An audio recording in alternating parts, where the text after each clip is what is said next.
What would you do if your own brother tried to steal your dying father from you before cancer could? I never thought my own brother would try to steal my father from me before cancer did, but here we are. My name is Theodore Chen, though everyone calls me Theo, and I am 44 years old. I work as a software engineer in Seattle making about $120,000 a year, which is comfortable but not extravagant given the cost of living out here. My wife Naomi and I have 2 kids, Isla who is 16 and Lucas who is 13. We live a good life, nothing fancy, but we have been happy and I always thought my relationship with my family back in Phoenix was solid despite the distance. I grew up in Phoenix as the middle child in our family. My older sister Sophia moved to Austin years ago and we talked maybe twice a year, mostly at holidays. She carved out her own life and honestly seemed relieved to put some distance between herself and the family dynamics.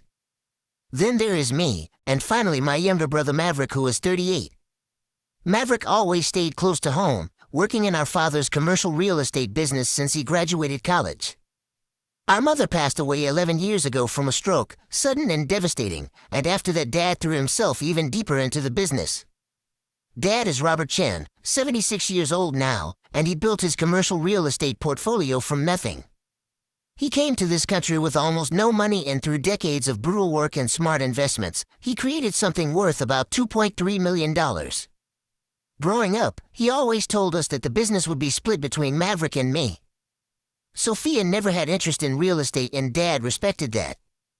But Maverick and we were supposed to be partners someday.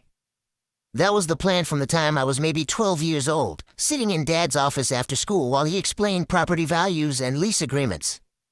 When I moved to Seattle 14 years ago for a job opportunity at a major tech company, Dad understood. He told me to build my career, that the business would always be there, that family was forever. I visited quarterly, sometimes more often, and we talked on the phone every couple of weeks. Dad met my kids when they were born, came out for Isla's baptism, video called for Lucas's elementary school graduation. The distance was hard but manageable, or so I thought. About 8 months ago, I started noticing something was off. Dad's tone on our phone calls changed. He became shorter with me, almost irritable. When I would ask about the business, he would give clipped answers. When I mentioned coming to visit, he said he was too busy.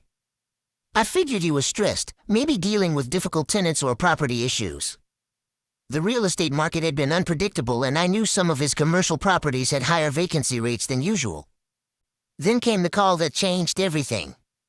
It was a Tuesday evening in March and I was just getting home from work when my phone rang.